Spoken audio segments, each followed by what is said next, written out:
Dans cette vidéo, nous allons aborder un chapitre d'histoire du programme de 4e, Conquête et société coloniale. Il s'agit du deuxième chapitre du thème 2, l'Europe et le monde au XIXe siècle. La première partie du cours est consacrée aux découvertes et à la phase de colonisation. Une deuxième partie sera consacrée aux sociétés coloniales. Avant toute chose, commençons par une introduction pour replacer le contexte d'étude.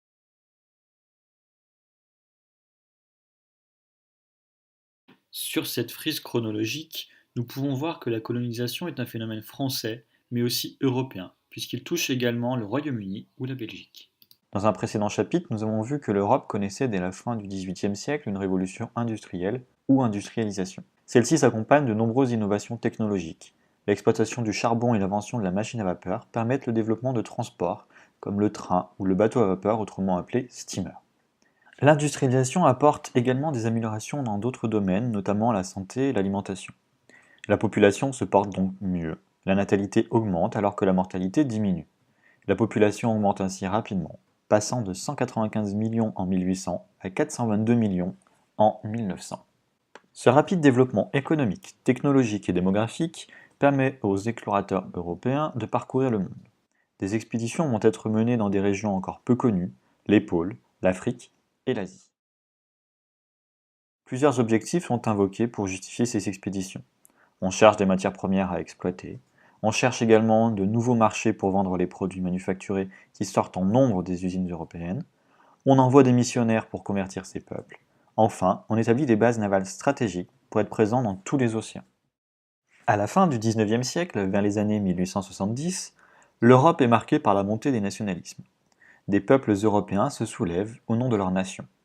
Plusieurs États sont alors fondés, comme l'Italie en 1870 ou l'Allemagne en 1871. Les anciennes et les nouvelles nations se lancent alors dans une course aux colonies, pour récupérer les derniers territoires et accroître leur prestige. Les puissances européennes se réunissent à Berlin en 1884-85, comme on peut le voir sur cette caricature du français Drainer. La conférence de Berlin, présidée par Otto von Bismarck, partage l'Afrique et fixe les règles de la colonisation sur ce continent. Les Européens s'entendent sur différents points.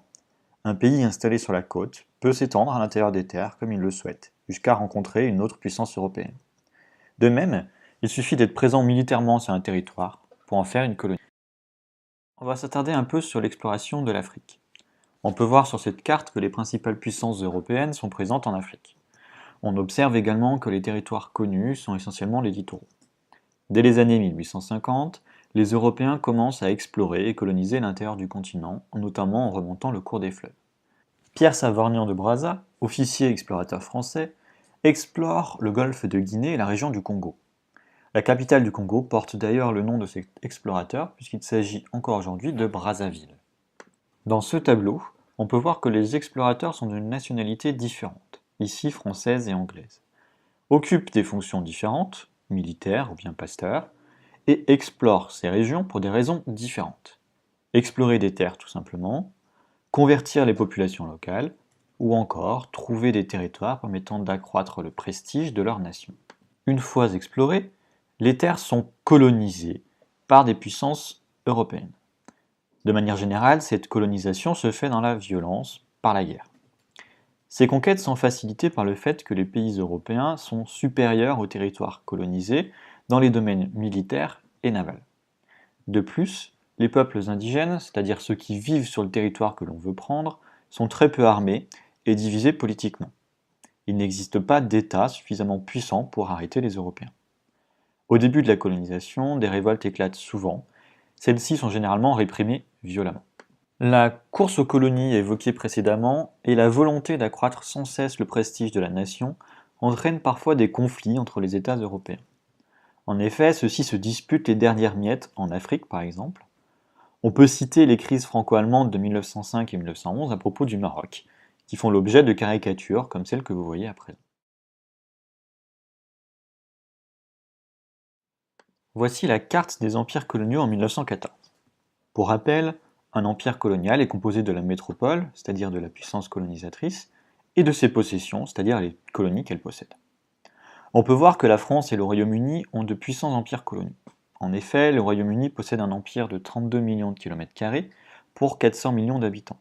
La France arrive seconde, avec 10 500 000 km² et 44 millions d'habitants. Les jeunes nations arrivent loin derrière. L'Allemagne a un empire de 2 500 000 km² et 15 millions d'habitants. L'Italie, elle, a un empire de 2 millions de km² pour 2 millions d'habitants. Pour terminer cette première partie, nous allons étudier un exemple, la conquête de Madagascar. En 1883, une première expédition française est envoyée à Madagascar. François de Mailly, député réunionnais, présente les atouts de l'île. Des ports magnifiques, une situation stratégique dans l'hémisphère sud et un climat adapté aux Européens. La France propose alors en 1894 de transformer Madagascar en protectorat. La reine Ranavalona refuse. La France envoie donc 20 000 hommes sur l'île dès l'année suivante. La capitale, Tananarive, est prise le 1er octobre 1895. S'ensuit une longue période de conquête et de soulèvement des indigènes jusqu'en 1905.